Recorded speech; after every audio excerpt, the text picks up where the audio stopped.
I'll just say this.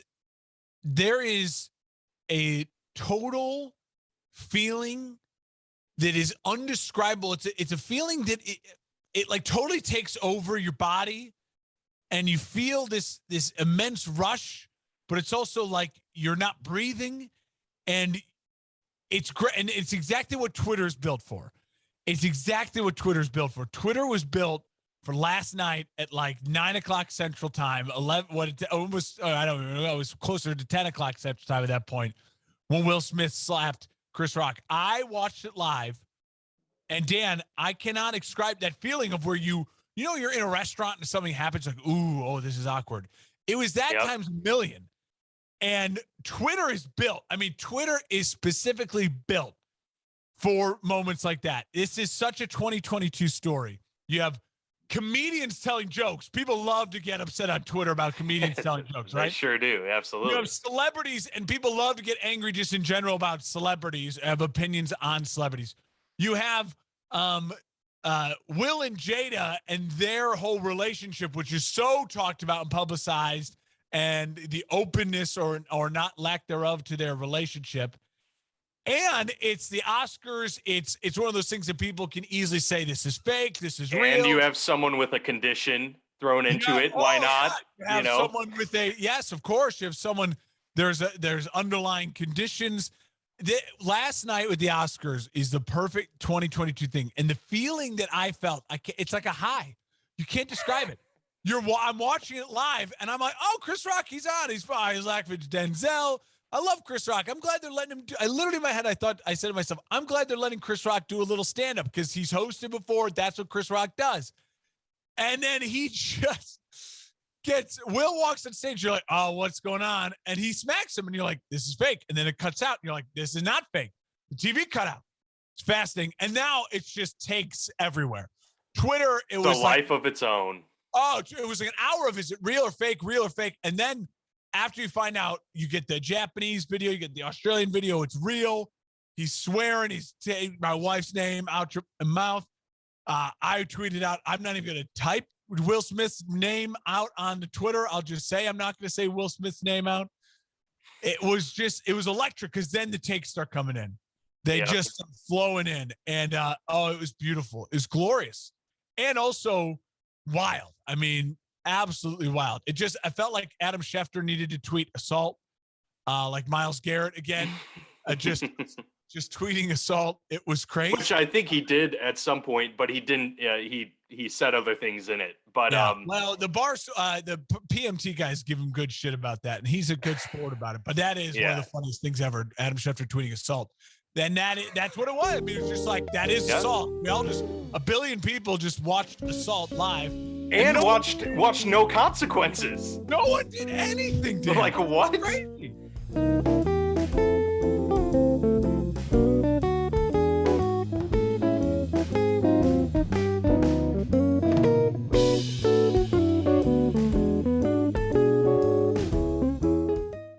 I was like, I mean, that's what, you see Chris Rock at the end kind of almost look to the side and like laugh. Because he obviously, by the way, he handled it amazingly, I thought. He did. Not only did he take the slap and he didn't even like move, but he handled it well. He actually, had like something playful and humorous to say, even in the midst of all that. But yeah, he's looking off to the side like, is anyone actually gonna do anything here? Like, this guy just got up. I mean, it's crazy. I will say, I'm jealous that you got to see it in real time. I worked like super early in the morning. It was interesting to wake up to that, though, I'll say. Like, I got to work and I set up my computer, got all of the, the tabs open that I need to have for work. And then Twitter's one of them. And I just see a flood of memes already. And I'm like, what is this? What are these memes about? And then I see the video and I'm like, oh my goodness, it was, what a trip. What a way to start the day. Didn't even need coffee. I will just say, honestly, I will just say that, it's so hard to explain. It's like, it was just electric. It was electric. That's the only way you can say it. I Stunning. I mean, it was and like I said, then the takes come out. And honestly, I broke it down on my morning show this way. We obviously talked about it. And I said to myself, there was so many thoughts come to my head. First off, we live in a world and in America, in this country, where one of the reasons I love this country, you have freedom of speech. Yes. But you don't have freedom of consequences. And I think we both agree to that. We've said that before with NFL topics and things like this. You have freedom of speech, you have freedom to make choices. You don't have freedom of consequences. Comedians walk that line, and you have freedom of speech. You, as Will and Jada Pinkett Smith, and anyone else who was offended by what Chris Rock said or didn't say, or any of the comedians made jokes. Earlier on, the lady hosts made jokes about his marriage and being, kind of an open marriage and all these things. Like they didn't respond poorly to that. So I think there's, anyways, the point I'm trying to get at, you have the freedom in this country to speak. You don't have freedom of consequences, but there are consequences for your actions. Will Smith could have handled that in a million different ways. He chose probably the worst way possible to handle it, which is physically assault someone, smacking them, and getting on stage and doing that and breaking down that barrier. You're at the Oscars. You're in these shows. This is what happens. People get made fun of to get jokes. If you're Will Smith, you knew you're about to win. He was a minus 600 favorite. Like, he knew he was going to win. Yeah. In 40 minutes, you could have got up there and said, thank you so much. First off, let me just say, what Chris Rock said was completely inappropriate. I am all for jokes. I make comedy movies, but blah, blah, blah, blah, blah. You know what I mean? You could have done that. Yeah. You also. Or he could have even done what he did when he sat down and, gone a little bit off the handle and just started swearing and yelling at him. You could even do that. Because you get hecklers in comedy shows. You get that. And then, the other thing that Will Smith did, he had everyone in the room. You're in a room full of the best writers in the world, right? You have your publicist there. You have your wife there. You have people, Denzel, who care about you. You're going to win. They're not going to, they clearly, after 10 to 15 minutes, Will's looking around like, okay, they're not going to ask me to leave. So your publicist has to tell you, the first thing you do when you get up there is immediately apologize for physical violence. You not condone physical violence and just open it up. Just let the air out of the room and be like, what I just did was wrong. I let my emotions get the best of me. I love my wife to death. She struggles with this condition. Explain it. He never did any of that. It was like a 5-minute speech where he cried and basically says, I'm a fierce defender. He essentially rationalized it. Yeah. And they cut to Serena Venus. It's bizarre. So awkward. So there were so many things he did wrong in that. It does not excuse if you're anti Chris Rock's joke or whatever. I will just say this too. The only reason that I think they didn't escort Will out, and they didn't, is Chris Rock himself, when he left the stage, must have said something or done something, because the victim sets the tone. Chris Rock immediately becomes the victim. And if Chris Rock could just said, and looked at him straight in the eye, like any man and most people would have done it, or you emotions get the best of you, and reacted differently and been like, what the hell, dude? Like, you can't do that. And if you'd have walked off stage, then they would have had to ask Will to leave. You know what I mean? Like, they would have had to get control of the situation that way. Chris Rock basically just eating that slap and being like, what the bleep? Will Smith just hit me. I don't know how to react. I'm going to get to the award, and then moving on, set the tone for just this awkward next hour and a half as they finish the show. It was just wild. So fascinating. And it's just one of the greatest. If you watched it live and you experienced it with me, and you're a person like me who loves Twitter, it was an amazing hour and a half last night of just Twitter reactions.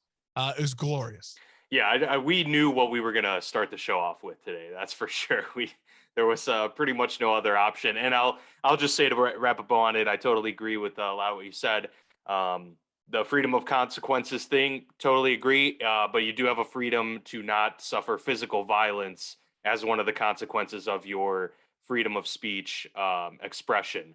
Yeah. Outside of the most heinous, calling for violence yourself type of stuff. So yeah, that's is clearly overboard on Will Smith's part What? to react that way. And then do you see his Instagram post? Will Smith on Instagram. Oh, was I like, did. I thought he stayed quiet. I didn't know he no, was. he posted like a photo of Oh, him and geez. like, you can't invite people from Philly and Baltimore anywhere. Like it's a joke now. Haha.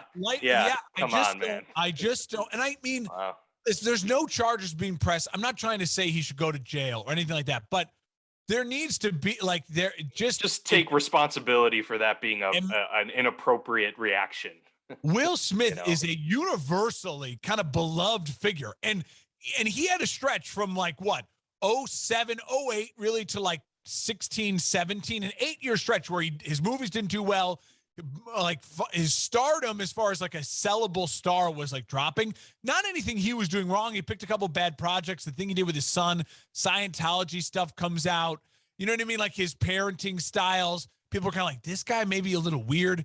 And then he has this big redemption when his wife basically is like, has this show on Facebook is basically like, yeah, I cheated on him.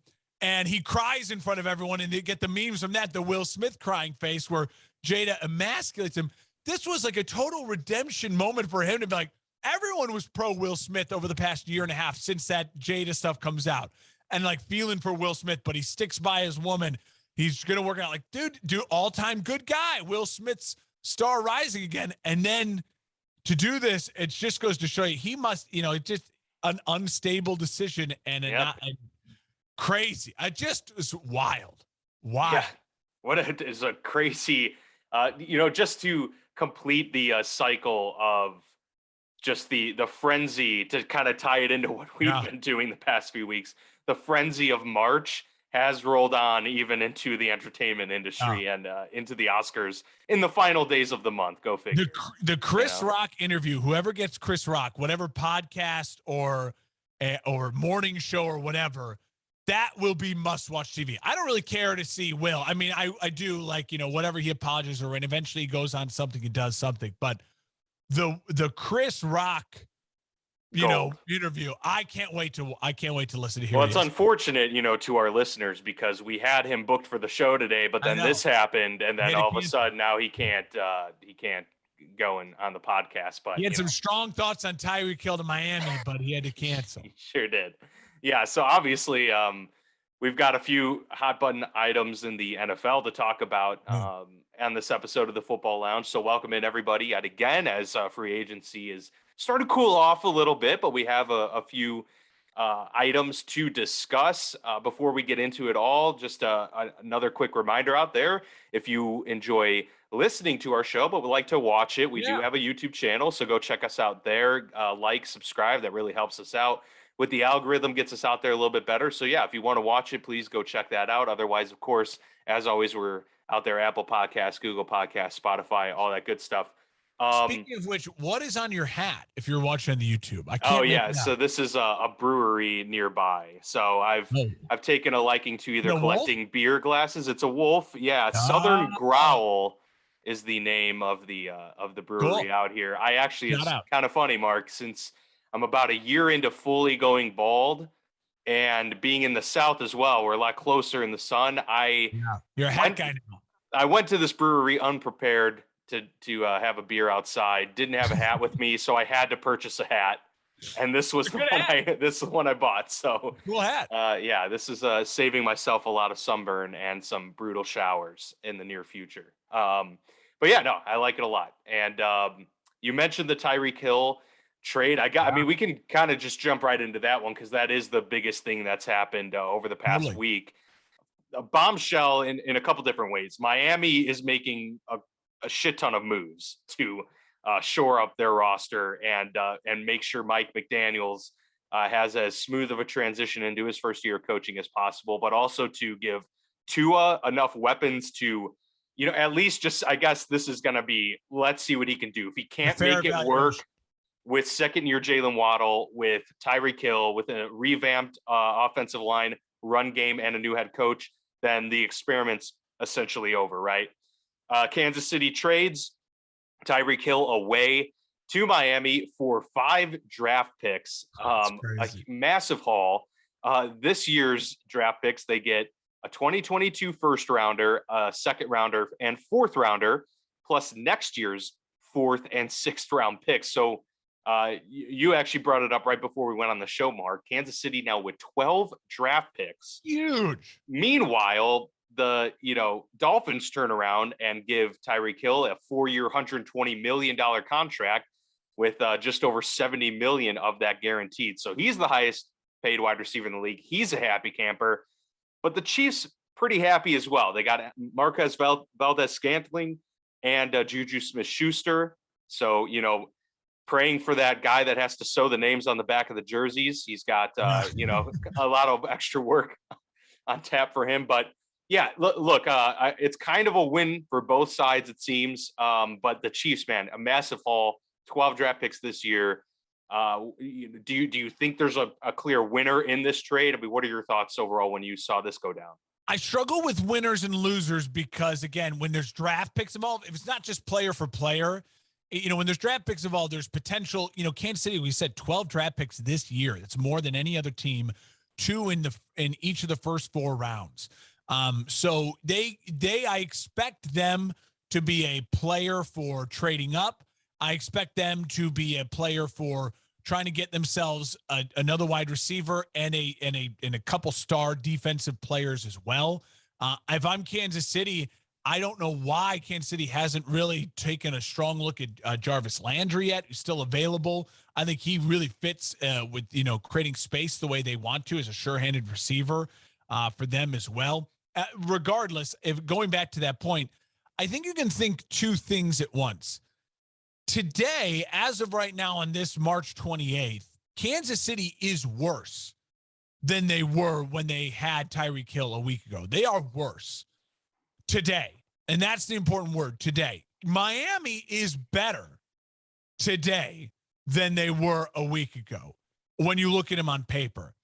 It's March 28th. There's no games this week. Am I right? There is a lot. Last I checked. Yeah. It's a lot to go on. So Kansas City has a lot of flexibility with draft picks and still some free agents available to improve their roster and get better and make moves. And I expect them to do so. They're a really smart organization. They're a well-run organization. For Miami, I don't get how Devontae Adams can get you a first and a second. And Tyreek Hill can get you you have to get 5 picks for Tyreek Hill. To me, it smells of Cleveland and what they did with Watson. We talked about where they just are a low self-esteem and they completely overpaid. They overspent. Miami is just not it just doesn't feel like they were in a win now mode. I mean, this was a chance to them to just really rebuild and retool, new head coach, changing of personnel, but they are must be 100% committed to figuring out is Tua the guy. He's a 3rd-year quarterback, new head coach, offensive guy under that Shanahan tree with Mike McDaniel. So they're 100% committed to that. And Mike must have had some influence on this, saying, listen, what makes my scheme great is what makes Kyle Shanahan's scheme great. We need a guy we can just get the ball in his hands. What's his name in San Francisco? Why is his name escaping me? Deebo Samuel. Yeah, absolutely. I need a burner, but also a guy like you see in Kansas City. I just want the ball in his hands as quickly as possible. And Tyreek Hill is special in that way. Now, I don't mind if you were to sign Tyreek Hill to a 2-year deal, but this 4-year deal at that much money guaranteed, I just don't know. I just don't see. I see that contract being a really bad contract for them in 4 years, and I see them having to get a new quarterback anyways. So maybe that's their thought too. They know they're going to have a cheap quarterback next year when they draft him, but then you've lost a lot of draft picks. It's a weird move for Miami. They're better, but I just don't see the grand vision as far as what you're building towards. Does that make sense? Kansas City, yeah. I get it. You can't pay him. They probably made a very fair offer to Tyreek Hill, but they said, if you want what Devontae Adams just got, we cannot get close to that. So if you want, this is the best we can do. And otherwise, it sounds like a great organization like Kansas City. They found workable trade partners who were willing to give up what they felt was fair value, but also was willing to give Tyreek the deal. The Jets and the Dolphins showed up as those people. They let him choose Miami. They said, all right, good for you. And so for Kansas City, it's weird. They're worse today, but they have a plan. They're sticking to that plan, and they have all of this flexibility to hopefully be better. Yeah, and I would say, I would agree that Kansas City's worse and Miami's better off today. I think in the long run, Kansas City's probably overall better off. The picks is obviously a great thing. And Patrick Mahomes, yes, they're better off. Well, yeah, and they just they didn't need Tyreek Hill as much as I think Tyreek Hill needed them in terms of his impact in his career. Look, he's still going to make a ton of plays that are going to wow you and stuff, but I think you're going to see a significant dip in his overall production just because of who you got throwing you the football. I think for Miami for this to be a clearer picture of their direction, it's got to all rest on Tua being the guy. Because if Tua isn't the guy, yeah, and then they're going to be maybe drafting a quarterback next year. And then you're going to hope that quarterback by year 2 is, good enough. Then you're talking about Tyreek's already in the 3rd year of this contract, which is likely going to be due for some sort of restructuring or extension at a certain point. So it is almost a thing where you're like, this is kind of built for the short-term winning, but yet they don't seem like they're ready to necessarily win right now. So I am intrigued to see that.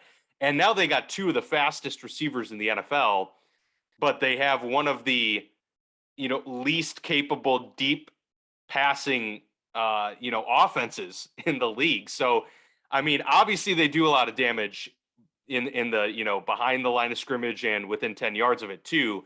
But at a certain point, you're going to want these guys to spread the field and open things up downfield as well. Yeah.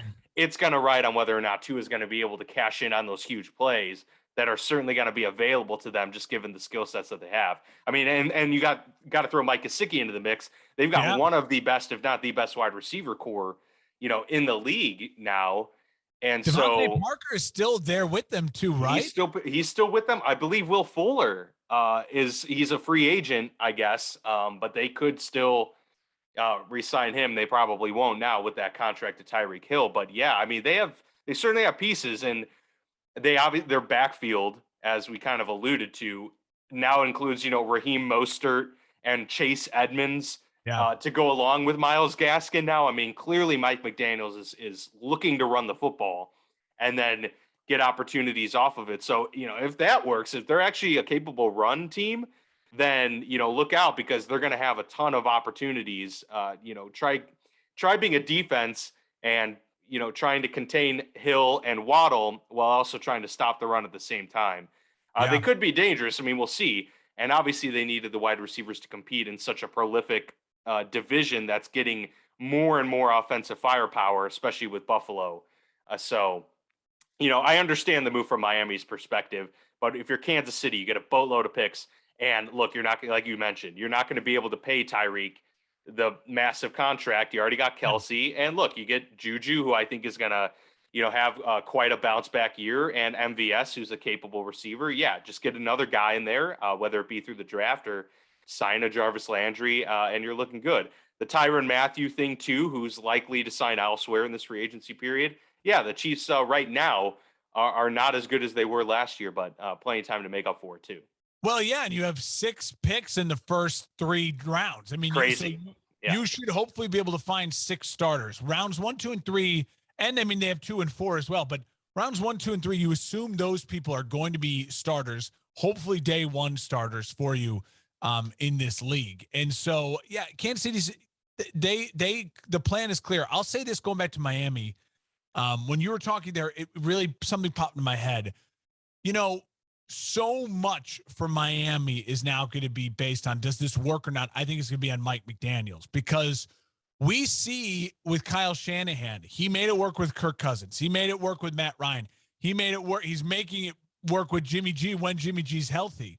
That if Mike McDaniels has 90% of that offense and then his own flair on it, his own uniqueness to it, and he's a competent play caller, it feels good in whoever he hired to call the plays for him, then this team could be really, really dangerous because they do have a ton of weapons, as you pointed out.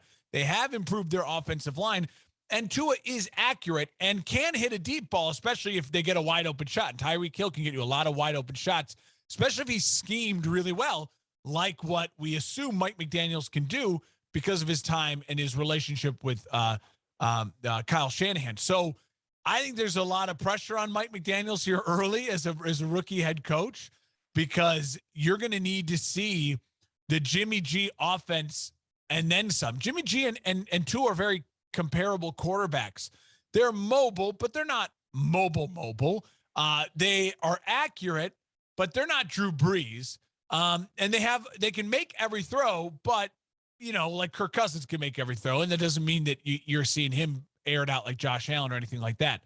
So I just have injury concern for both of them too. Injury concerns for both of them. So it is going to be really fascinating to watch what Miami does offensively. Miami, I feel like today is better than they were at the end of the season with the head coaching. Listen, we both love Brian Flores, but it's an offensive league. Mike McDaniel's got a high upside. We'll have to wait and see. But that AFC East, with the battle between them and New England for the second place in that division, it's going to be really interesting. New England, of course, had a really quiet offseason because they loaded up last offseason. And, we got to wait to see what they do in the draft. That AFC East is everyone keeping up with Buffalo. And so much of it's going to come down to scheming and what they do with Tua and those wide receivers. Yeah, and hopefully, obviously, Tua stays healthy so you can get a clear picture and understanding of, there's nothing worse, obviously, for the athlete than their career kind of going down the tubes because of injury, but also just from a fan standpoint, you hate to see what could have been and always wondering about certain prospects, So that, hopefully with all of the weapons that surround him now, that he will be as comfortable as he's ever been in that offense. And we'll see what happens. Obviously, there's a clean slate there in Miami. Kind of sticking with the quarterback theme, Mark, we have two that are, still on the market. And we have one that just had I guess you could call it controversial starting press conference. So let's go to Deshaun Watson. I'm not sure if you got to watch the press conference, what you've seen from it. I did. But obviously he was introduced. And overall, we've kind of already given our thoughts on the situation as itself. I think it's a really risky move on their part, especially with the guaranteed money aspect of things. Their confidence level, they've done a lot more investigating than I've done, but yet it's been clear that they didn't talk to any of the accusers or the lawyers. That seems to be, I don't know how you can call it comprehensive when that's not included in it. But nonetheless, Andrew Berry, Kevin Stefanski, and Deshaun Watson are there to field the obvious questions that were going to be asked. This was Deshaun Watson's first time speaking since these accusations came to light. And oddly enough, the Haslams were nowhere to be found. That was a little bit strange to me that they were not in attendance for such Yeah, I mean, this is like probably, I can't think of a more monumental moment in Brown's history, outside of, I guess, signing Jim Brown and then him retiring. Or them leaving Cleveland. Or them leaving Cleveland, of course. This is extremely a pivotal moment. For them to not be there was a little bit odd, but what was your overall takeaway from it? Of course, he came out of it denying everything and saying he's going to clear his name and he has no intention to settle with these civil suits. And Andrew Berry and Kevin Stefanski saying that they were thorough in their investigation and are confident in him moving forward. What was your overall reaction to how things played out there? Yeah, it was, first off, it was just kind of surprising to see. I wasn't expecting the press conference in that light. I just figured they would try to release statements and keep Deshaun from having to give public comment because, like you say, anything can and it will be used against you. So he's claiming innocence, and that's the type of stuff you can, really backfire. Overall, I thought it was pretty well staged. I thought there were moments where Deshaun surprised me with how much he was actually even saying. I'm surprised, who knows, but my assumption was it was going to be sticking a lot as soon as it started. It was going to be sticking a lot to like, hey guys, let me first start by saying I'm innocent. I believe I'm innocent. But any other questions related to that and those pending lawsuits or whatever, you have to go to my lawyer and I'm pleading the fifth on it or whatever. Legal matters I'm not touching on. For him to go a little bit more into, kind of his staunchness to it, and then moving on, like, let's talk about football. Let's talk about I'm excited to be back here. Let's talk about the city of Cleveland. It was less of that. It was a lot of going into it and just being open about it. So, I mean, the Browns obviously feel confident.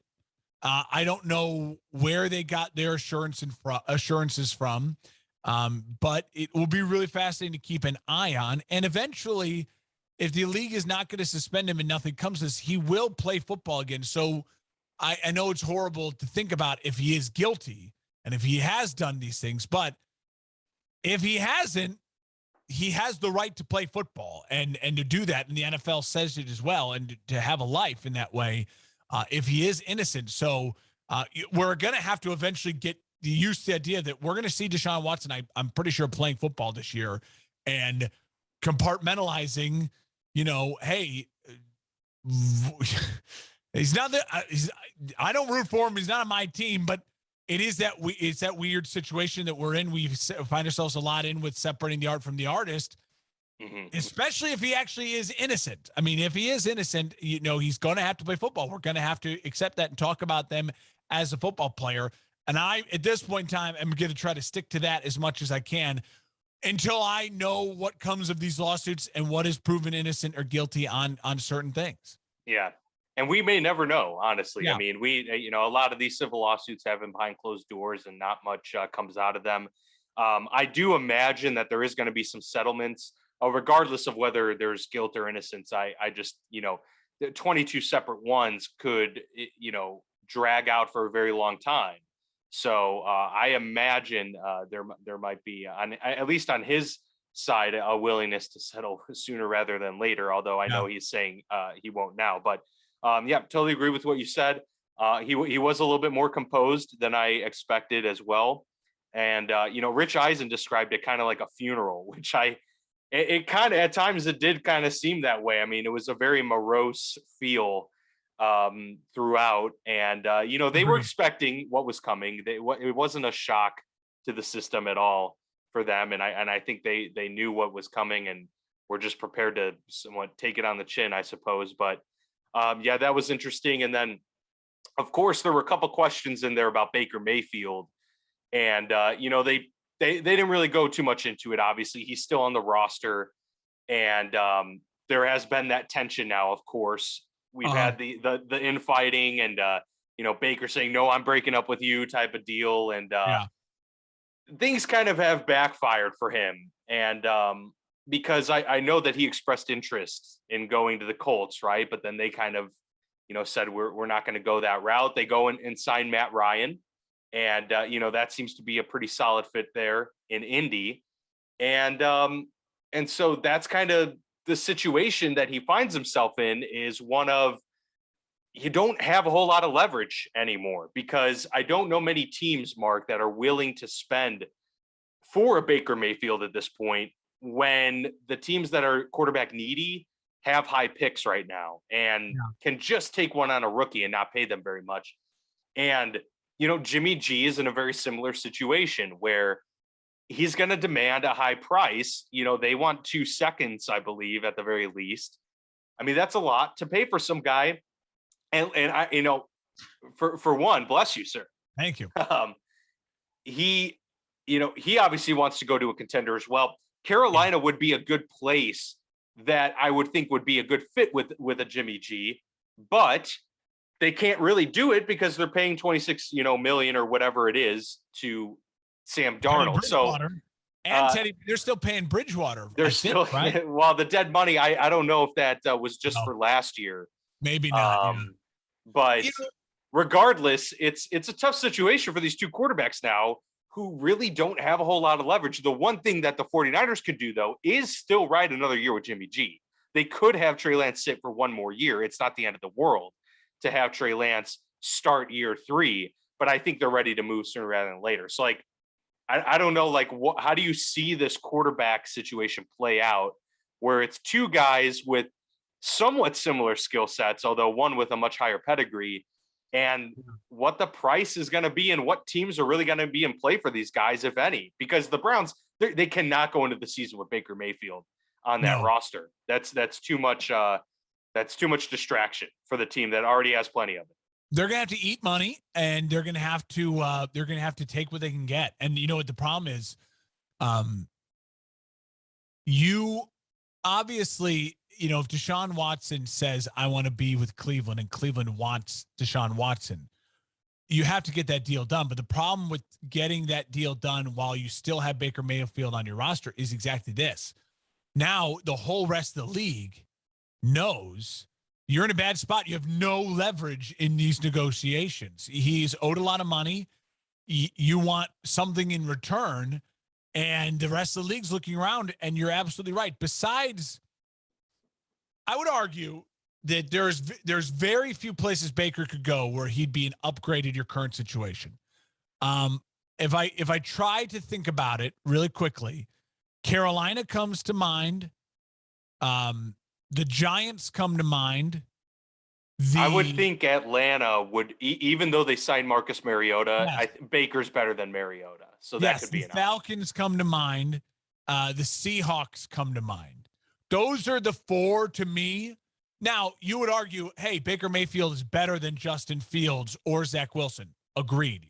I can factually say right now, from what I've seen, Baker Mayfield led a team to the playoffs and the experience versus a Zach Wilson or a Justin Fields, even a Trevor Lawrence for that matter. But those teams have a plan and they're committed to those young quarterbacks that, so they're off the table in that way as far as for me going and thinking teams their interest in them. So you're negotiating, you have no power and you're negotiating if it's a very small, a few amount of teams. Jimmy G, however, I do think that the Niners have better leverage. Like, he is more wanted. I think his contract's more malleable. And because he's a veteran who's already now bounced around, it was never that number one overall pick with the pressure and the commercials. He's an easier sell of like, no, this is a better stopgap 2-year situation. For all those teams I just mentioned, and maybe even a couple other teams, like you could throw in maybe a couple other teams or just staying in San Francisco to be there. I think, and so I think there's more of a market for Jimmy G, but at this point, I feel confident with the Niners saying to themselves, we don't owe Jimmy G anything. Why not start the season again with Jimmy G if he can win the job in camp? And if Trey Lance, you have a roster that was in the NFC Championship game. If you start with Jimmy G and he gets injured, you have Trey Lance. If you start with Trey Lance and he gets injured, you have Jimmy G. Like, neither of these guys is Patrick Mahomes right now, so it's not the obvious starter. And I do think it's a little bit of a disaster if Trey Lance isn't ready to go after a year in your system and after playing some actual football last year, not just, sitting out. I know he's still raw, but that's a failure on your system and your organization to not have that guy ready to go to compete for that job. But I think bring him in, compete, and then just keep him on your bench. And if things go wrong with Trey Lance, you can say the kid was too young. We're going to get Jimmy G back in there. Or if he gets injured, God forbid, knock on wood, you don't root for injuries. You have a guy you feel confident getting to the NFC Championship game because he's done it twice and once to a Super Bowl. Yeah, I mean, the only other team really would be the Houston Texans, but them making a move for a quarterback right here, just, I don't know, it wouldn't seem right. Yeah, because they have Davis Mills, who they like, and they have the draft capital. Yeah. So why put all of your eggs in a basket of a quarterback that's, one has playoff success, one has made a playoff berth, but you're so far down the road from winning, why give that up now and sacrifice your future? So really, I mean, the pool is so small. Yeah. And I really do think we're going to see Jimmy G return to the 49ers. I feel that because not much else makes a whole lot of sense to me. And then Baker's probably going to have to take less than, anything that he's wanting. And he's going to, does he go to the Saints and they're like, hey, you're going to battle Jameis Winston and it's going to be you two trying to fight for this job. But they already gave some money to Jameis. Like they've committed to him. You don't want to have that much money in two quarterbacks. The Bears know that all too well. Oh, I know. So, yeah, it's this is a tough situation. I know that we cannot see Baker Mayfield in the Browns uniform next year. So that's the one that's going to have to be moved. It does seem like Atlanta's probably going to be the most likely landing spot because they didn't give Mariota a whole heck of a lot, to where they probably could afford that and take that hit. But the dead money from Matt Ryan, maybe they couldn't actually. I'd have to think about that. They're eating a lot of money. Atlanta has a clear plan to me. They are going to start the season with Marcus Mariota, and they are going to draft one of the 3 quarterbacks. They're in a spot to do it. They must feel comfortable. Probably they have their ranking, but they must feel comfortable taking any of the 3 quarterbacks they're talked about in the first round.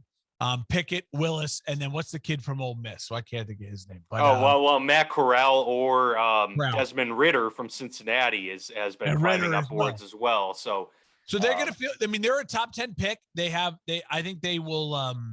Right, or they're close to it, a top 10 or their number. I only know this because I've paid a lot of attention to what the Steelers might trade up into. So the Giants have 5 and 7.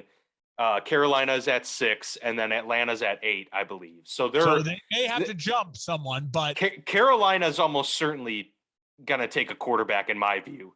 100%. Houston has the 3rd pick. I mean, who's stopping them from taking one of these guys? Yeah. Detroit could possibly want to take a rookie quarterback at number 2. I mean, there's a lot of possibilities. I know we always said, like, it's not a good rookie class and these guys might fall. To me, there's going to be 2 that go in the top 10. And that's at a minimum in my view. We'll see what happens, but yeah, I mean, if you're one of those teams, absolutely go for one of these rookie quarterbacks and just see what happens. Giants very well could take quarterback. Well, and so I was going to ask you this because they have those 2 picks. They have expressed interest in moving off of them, at least one of them. If you're the Giants, are you interested in? Could that be a potential spot for a Jimmy G? Would you be like, hey? Our roster's not that bad. Our division's certainly winnable. Do we get a guy like Jimmy G who's not going to fumble it 25 times a year and who will, who's not going to break the bank absolutely and who might give us a shot here? That I could potentially see that being a plausible option for them. I think nothing will get done with Baker or Jimmy G, I think a little bit till post-draft. I got a feeling because the problem is then how do you you're not trading. What are you trading away? Because the picks are already done. Well, so it's all next year stuff. Baker could be a draft day deal type of thing. You know what I mean? True. As the board starts to fall out. Jimmy G, I think they would take players for it or a future draft pick as well. You know what I mean? But a team, they all have plans going on into it, and Atlanta may not get the quarterback they want and all of a sudden be sitting there looking and going, oh, screw this. We're not going to the season with just Marcus Mariota and the guy we got in the 3rd round. Let's go get Jimmy G. You know what I mean? Like that, I could see them doing that, but I feel like they're going to want their plan. Same with Carolina. If the quarterback market shakes out or, the way they want, Pittsburgh is smartly already given themselves that better benefit of the doubt. You don't have to rush for the quarterback. If he falls to you, the guy you like, great. And, you don't have to overpay in that rookie scale for a lot of guys who, we've said before, and I think it's accurate. If Justin Fields, Mac Jones, or Zach Wilson were in this draft, they'd all probably be ahead of these guys. I mean, Willis, none of these guys are Trevor Lawrence. Now, I know Trevor Lawrence didn't have a great year, but use that as the example. None of these guys are, wow, can't miss. Yeah. Everyone's universal on them. So if you don't feel comfortable overpaying in that way, Pittsburgh's in a really good spot. And so it's going to be fascinating to see. I think Baker and Jimmy G may be draft day or later type of deals, unless someone gets a little needy here in the next month as we're leading up to the draft and wants to make a move for Baker. Yeah, I think it's going to be interesting to watch. I mean, there's still quite a few good players out there yet to sign. So, I mean, some really good ones, some really good wide receiver options. You mentioned Jarvis Landry, of course. Tyrann Mathieu is still unsigned. OBJ, right? So, I mean, technically, yeah. Hold on, wait. I have a. Oh crap! Do we have some breaking news going down? No. I have a screenshot of all the players still available that are big names: Bobby Wagner, Stephon Gilmore, Odell Beckham Jr., Tyrann Mathieu, Julio Jones. the Colts need to get that done right now. You need to get Julio Jones in Indy with Matty Ice. Back with Matty Ice. There you go. Jadeveon Clowney and Calais Campbell, two guys that you want to bring in if you feel like you're just that extra rotational edge rusher away to help out. Kansas City should look, I think, at both of those guys. And then Melvin Gordon, Jarvis Landry, and Dwayne Brown. Melvin Gordon is a guy who I also think that a team like who's needy at running back is just far as depth in a win now, they should consider. You know what I mean? There's a couple AFC West teams staying, maybe even re-signing with Denver. Well, you even mentioned it. The Kansas City could. CEH hasn't necessarily, worked out and earned a starting role. I mean, that could be an option too. No, just especially if you're a win now team that needs some depth at running back and a veteran. I mean, Melvin Gordon's still got something in the tank. He's not toast yet. So interesting names. I can't remember what else. What was you're transitioning on? What else do we have on our list here? Because I don't know. I think we were wrapping up after that one. Because as you said, breaking news, it reminded me of something I wanted to bring up as we were planning the show. We're peeling back the curtain here now for all our listeners. Detroit is going to be the host of the draft in 2024. Yes. Shout out Detroit City. If you don't know this personally about me, my dad grew up mainly in Detroit, born in Cleveland, but then by the age of 9 was in Detroit and then lived in Detroit until he married my mom. And now considers himself a Chicagoan because he's lived most of his, majority of his life and certainly all of his real adult life in Chicago. And he's a Bears fan. But we have a soft spot for Detroit, and my dad loves Detroit. It's auto car people. I go to Detroit almost every August for the big car show in Detroit. So I've been to Detroit multiple times, spent a lot of time there in my adult life. And I will say this, Detroit gets a bad rap. It really does. The downtown of Detroit, the real downtown heart of it, is fantastic. They got the new little Caesar Arena down there for the Red Wings and the Pistons. It is literally a football throw away from Ford Field, which is literally a football throw away from Comerica, where the Tigers play. All three stadiums are right in the heart of downtown. The big casino down there, nice restaurants. They got their Coney dogs. They got their Detroit-style pizza. There's a real renaissance down there. Wayne University, or Wright State, is it one of the two? I can't think of it. Right across the river from Canada. There's a lot in Detroit. It's going to be a lot of fun. Now, obviously, yes, from about 7 mile on Woodward to about 10 mile, 12 mile, it's some sketch. It's not great. It's not great. But it's not what you think of it as. It's not some sort of, it's not some sort of, just gangs in downtown shooting up people. It really is a great little downtown American city. And I'm so pumped. The NFL is doing this for Detroit because the NFL owes it to some of their teams like this. The Blue Bloods, the All-Star game goes to Cleveland. We support Cleveland for you know what? Detroit is a historic, great American city that I think will eventually repick itself up. A lot like Pittsburgh is redone and revitalized and found ways to change their identity from a steel city to a tech city. Detroit is working towards that with the automakers and everything, and the new era of making cars in this country and the electric movement. And so I hope that I'd love to see that the NFL gives Detroit this, because Detroit can't host a Super Bowl. It's too small. It really is. But for something like the draft, I think, and the Lions will be picking near the top of it, got to get that shot in there. It'll be really great for them. And on top of that announcement, they also announced that that's going to be Hard Knocks for this upcoming summer. So we're going to get Hard Knocks in Detroit, and we're going to get the draft in Detroit. So that's pretty cool.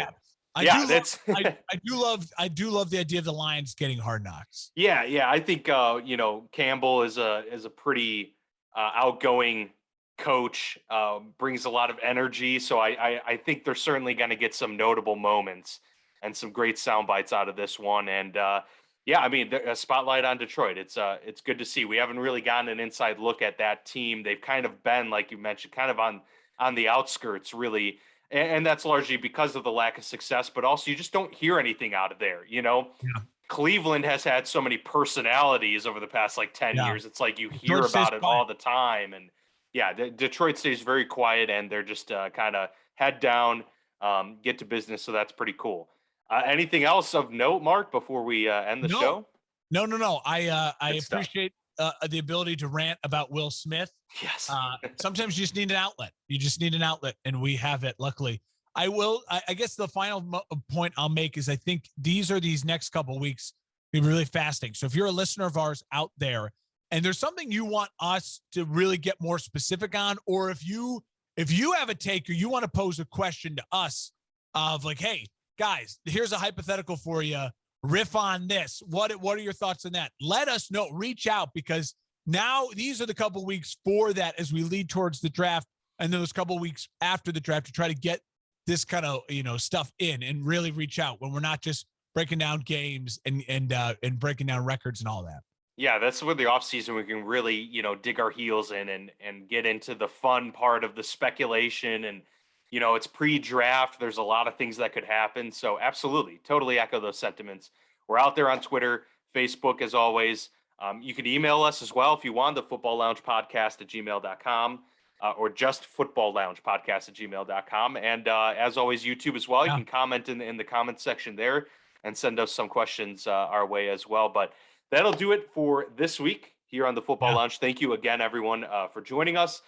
Please don't go out and slap anyone. Keep your hands to yourselves, please. That's all that's required. We're an anti-assault podcast. Yeah. No assault here on the Football Lounge. We do not condone that, and especially because we are a lounge. We have a stage, a virtual stage, albeit, but no one's coming up here giving us the virtual slap. So, stay safe and enjoy the next couple weeks before the draft comes up, and we'll of course try and keep you entertained with some hot takes, and we'll see what else happens.